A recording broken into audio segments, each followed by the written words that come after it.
Alright, got my mask on, and let's go inside, check out what's museum. This guy's going to tell me about what's this church. How you doing today? Alright, we're in a 183-year-old church. This church was built in 1837, about a mile from this location, when the Jesuits actually came back up into the area, into the French government's order. So they came back up in 1837 and built this church. And it was built about a mile from here.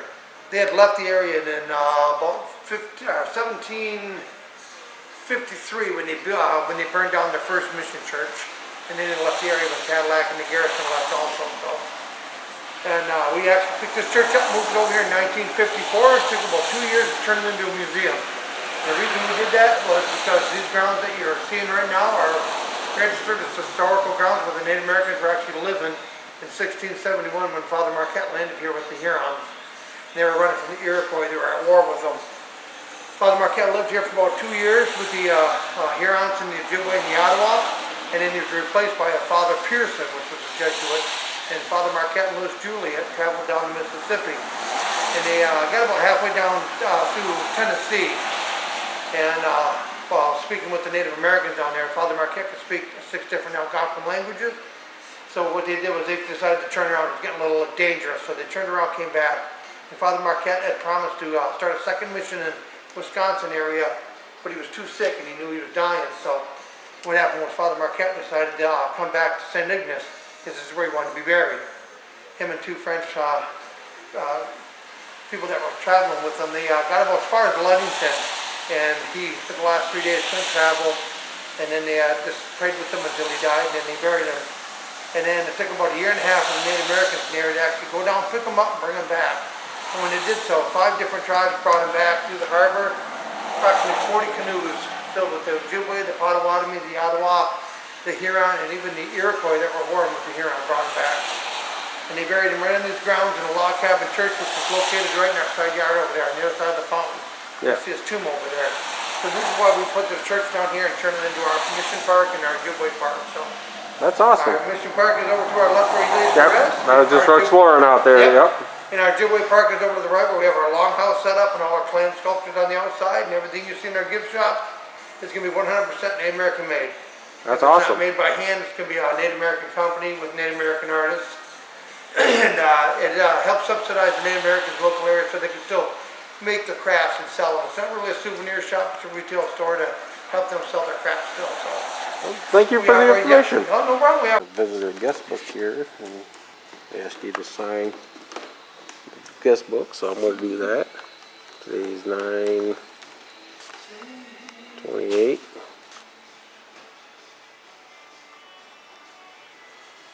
So,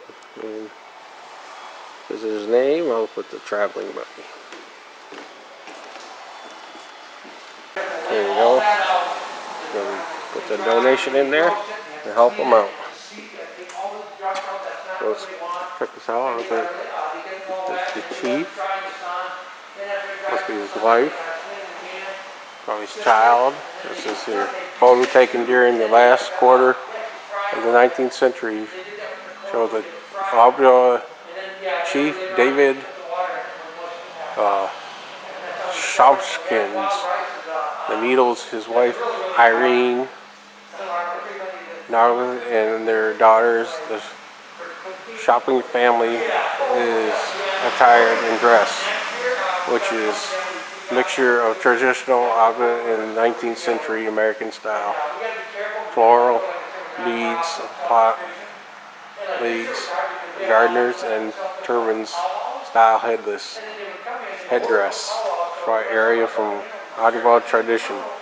Silver gorgeous worn by exchange for furs by British and American traders. So there he is. Look at this. It's a buffalo medicine stick right there. It must be where they carried it in. It's like from the medicine man. There's all about some of the wars that have been through. 1622 Ottawa Wars, 1636 Pequot Wars, 1675, First Indian War, King Philip's War. 1754, French and Indian War. 1763, Pontiac's Rebellion. 1775, American Revolution. 1811, Tecumseh War. 1812, War of 1812. 1832, Black Hawk War. 1836, Comanche War. 1861, the Civil War. 1866, Red Clouds War. 1876, the Black Hills War. 1876, Battle of the Little Bighorn. 1890, Wounded Knee Massacre. And 1898, Battle of Leech Lake. There's a picture here, Wounded Knee Massacre, 3 days afterwards, with several bodies partially wrapped in blankets in the foregrounds. It must be there in the winter too, there's snow. You see some of the bodies wrapped up. Some of the clothing they used to wear. Look, that's a bear. That's made out of copper.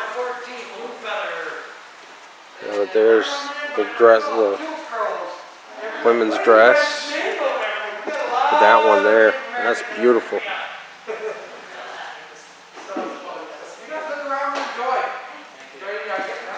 And they got something, a little doll, a little handmade doll. Look at it, all this stuff here. That looks like a little person there. Cattails tied together. Whistle from bird bone right there. See that? That's a bird bone made into a whistle. Dew claws cut from legs and rattles. Moccasins right here. A little baby one. Deer antler up here. We got some kind of a bow. Quills are woven on a bow loom by folding them and up and down between wrap threads. White and a cross thread to woven into a whole. Quilts in place. Oh, so that's how they made their quilt. Right there. They used a stick. That's cool. Some of the jewelry. I've always wanted some actual Indian jewelry. You know, kind of like that. Actual bones and stuff. Not much for jewelry, but I wouldn't mind something like that. And you got some arrowheads up here. Bunch of arrowheads. Shows you how they weave the baskets right there. See, that's how they used to do it.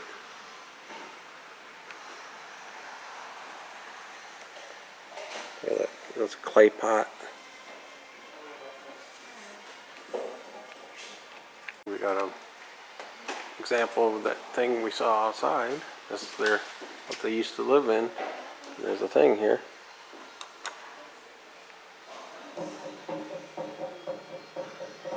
Oh, there's a movie. Oh, so this is like a little movie theater. You sit here and watch a little movie. It tells you about the Native Americans. Come up here. Yeah, see? These are the sounds of an ancient language, a language that has its roots in the Ojibwa culture of the Upper Great Lakes. 1,000 generations of Ojibwa people spoke this language as they shaped a way of life that was superbly suited to the climate and resources of the Great Lakes region. This is the language of my people. Though we now call ourselves Chippewa, we are the descendants of the Ojibwa. To this day, we teach the values and traditions of our ancestors to our children, because they are values and traditions which still give meaning to our lives. The family is the center. It is the most important thing. That is the way it was, and that is the way it is. The people in the family cooperate in every way, not because we are made to do it, but because we want to, and in earlier times especially, because we needed to.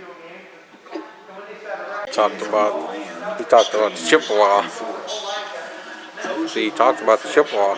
See, I'm part Chippewa Indian, you know, so they're part of my relatives right there. Even the children helped us. Incredible how he used to make that. See, he used the bark for like the shingles or the siding. That's incredible. Talks about the seasons. We have many seasons here. Look at winter. Winter's had to be horrible. I'm sorry, but I'm still saying, even though they were living in something like that now that I learned, still would have been horrible. By the start of the new year village, broke up each family retired to its own hunting and trading grounds. Moose, bear, deer, and other large and small game were taken in winter. Also, in time, elders taught children the history and legends of the tribe. Yeah, because there wasn't much to do out in the cold. It's spring. Spring is an ice retreat at winter's end. Ojibwa's family returned from winter hunting to congregate at the mouths of streams to fish for suckers, walleye, sturgeon, and other springs spawning species. They also made sugar from maple sap at this season. During the summer, during the warm season, large lakeshore villages were reconstructed as families reunite traditional village locations. It was a time of visiting courtships and ceremonies. Men hunted fish while women collected berries and manufactured many useful items. In some places, for Ojibwa planted some gardens of corn, beans, and pumpkins. In the fall, during the early fall, men hunted and prepared for the gill net fishery. Fishing offshore at the season was dangerous due to contributed weather, but it was productive work since the whitefish and trout were concentrated in tremendous numbers. For fall spawning, cleaning, and smoked fish. Future use was also a major activity of the fall village. So that's what they would be doing right about now. Here's an example of a mannequin. Example of women collecting all the stuff in spring. Now look at the baby up in the little papoose, they call it. Look at all the stuff they hang on it, just like they do now. They keep the kid. Look at that. Oh, that's cool. Little shell. Look at that little ball there. Keep the kid occupied while they're walking around and doing stuff. Here's the sad part, is when they tried to change them and try to send them to boarding schools. And you know, I visited, if you remember, I visited the Indian school in Mount Pleasant, where a lot of those boys Actually, that might have been Mount Pleasant right there. I think I remember that picture. It was sad what they did because they didn't want them living like they were used to. They wanted to change them. See? It was a sad thing. There's another one. This was in Harbor Springs, Michigan. Indian school where you see the monk there. Nuns. Yeah, they weren't treated very well. I mean, you look at some of these kids, you can see they were sad. Look at that girl's face. I mean, look at her face. She was not happy. They all wanted to go home. They were taken away from their families. Teach them their religion. The one I did a video that on where that school was. Couldn't go on the property, but the school is still there. That's one in Mount Pleasant. See, Mount Pleasant Indian boarding school. You know, all those kids, those Native American kids, taken away from their families, taken there to learn Christianity and the new way and everything. There's a Native American canoe up there. That's cool. Here's the dark period. During the dark period of boarding school history, many Native American children were separated from their loved ones and spent years away from their homes and communities. Students became sick and died from influenza, tuberculosis in these schools. You can see all these graves here. I don't know where that one's at. I'd like to visit that one. That's the way it should be right there. It was just ridiculous what they did to them. You know, took them away from their families. And if you ever watch my videos, there's an Indian Museum in Lansing, Michigan. They're in Okemos, Michigan. The Okemos Learning Center. So you get there, check it out. Watch my video. I'll put a link to that one. Here's the Ojibwa migration chart. That's their chart that they used to migrate.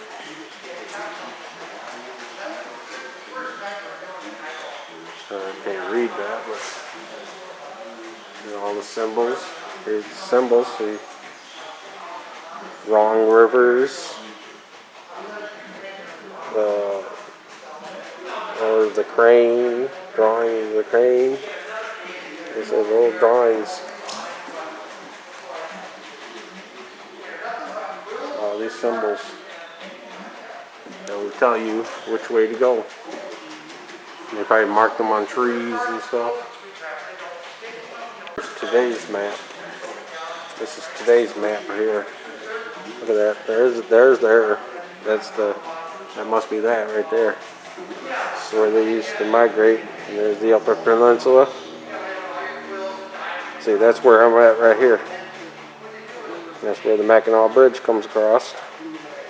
Right there. And I live right about there. That's where I live. This eagle up here. Big wooden eagle. Interesting map here. Show you all the animals that you find in Michigan.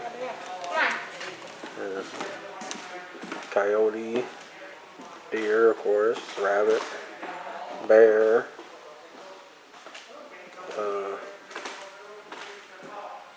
turtle, the weasel or wolverine, I'm not sure. There's a loon. All these animals. There's a sturgeon.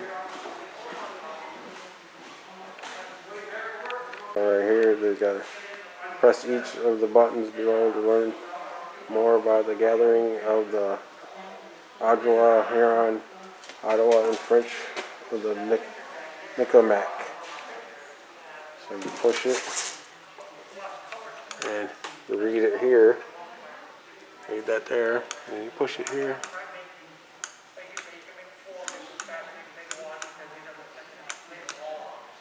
Oh, see the light coming on. Oh, there it goes. See, shows how they migrated.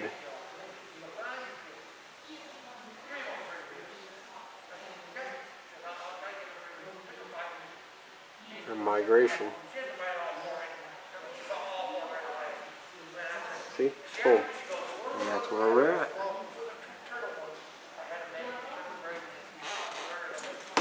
And you can see the Huron. There he is. Huron's there. It's going. Goes down there. Down there. And all the way over there. Up.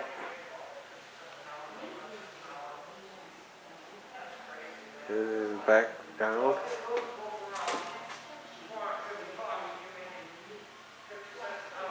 And right there. And the French expansion. It's starting over there. Oh, okay. Comes up to that river. Down. Down. Oh, they didn't go very far at all. That's the French connection. And Algiers Wars. Let's see, where does it start? Right down there. Started from down there. Oh, it looked like the war started right there. Yep, see? That's where that war happened. It's a fur trader partners at Saint Ignace. And it there shows fur trader. The Huron people were established a village at the site of 1671. Were extremely important partners to the French in the fort trade. This Huron trader speaking from his own point of view, describes the partners of how the French alliances worked. Turn the crank to advance the scrolling. So, oh, there you go. And it tells the story. I'm not gonna read all that. But that's, yeah, you can crank that up and read it. It tells the story. The end. A picture of the fur trading with the Native Americans. 4 reasons why Native people and Europeans covered at the Straits of Mackinac. Waterways, fish, game, agriculture. This is that, I guess that Reverend that was here. That must have been his chair. I don't think you're supposed to sit in it. Original church they talked about that got destroyed. 300-year-old. Oh, that's the wine bottle. 300-year-old bottle. But that must have been the church. So this is the new church that they built, but the original got destroyed.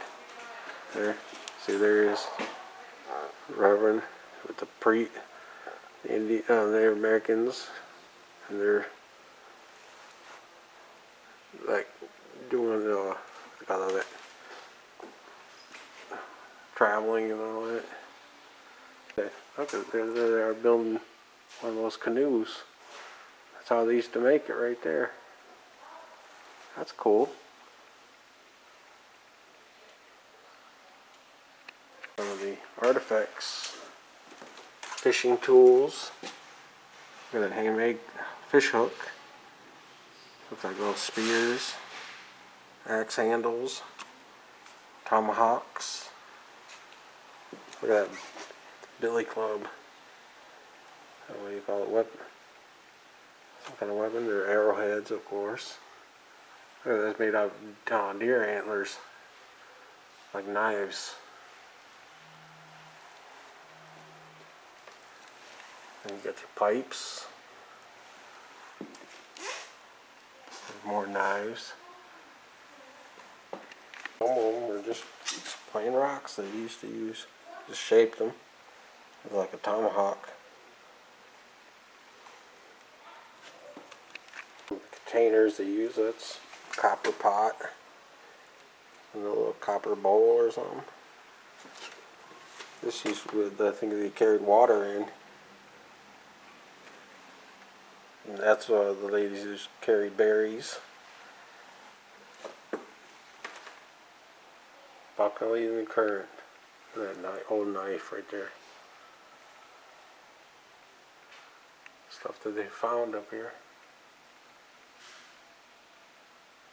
Smells the beaver up here. That was one of the most famous up here. Let's come up here and get beaver pelts.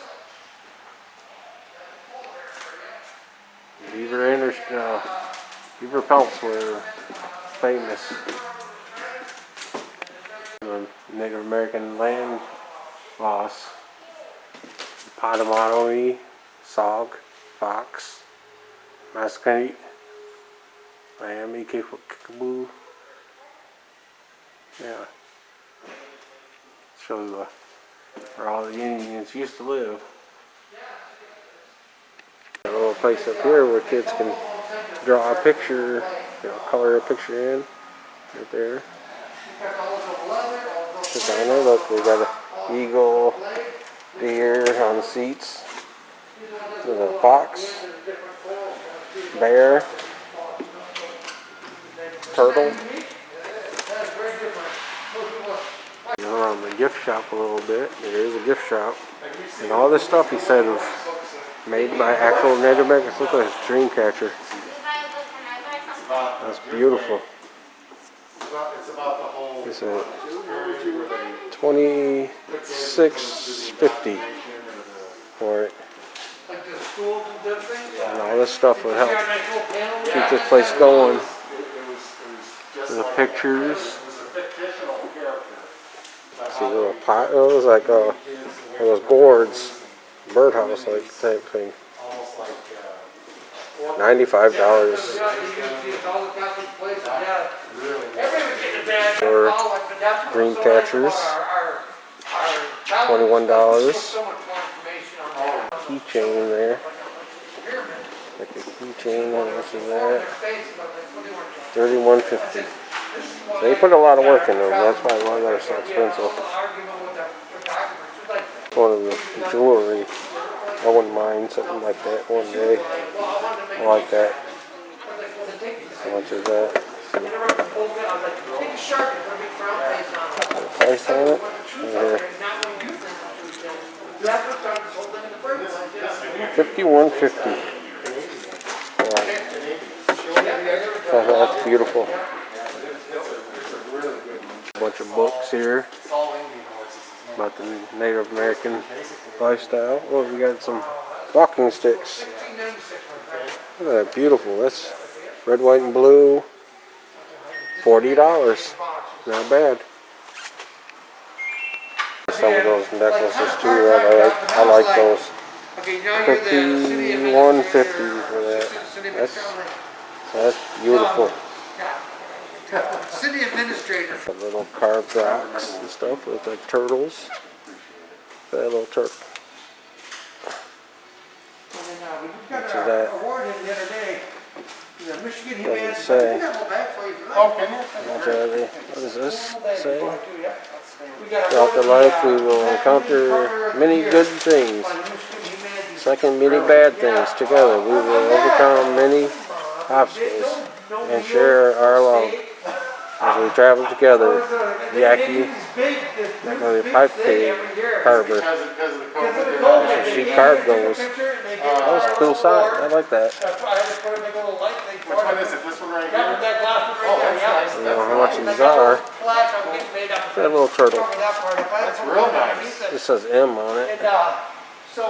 Oops, it's upside down. Some it's like coats. See the little coat that she's wearing.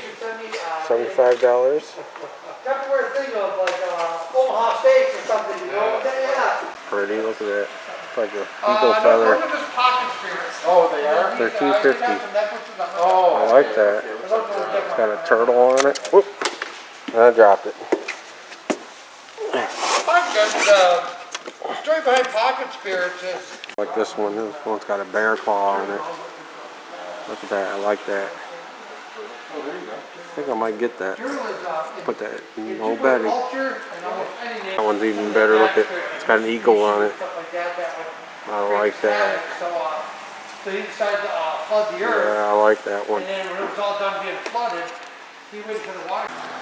Yeah, it was a pretty cool museum. You know, the guy was real nice in there, and I bought one of those feathers. He said they were hand painted.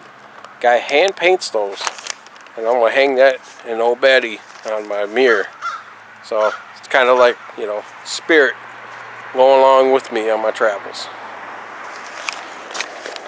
All right, my fellow travelers, that's gonna be about it here from the Ojibwa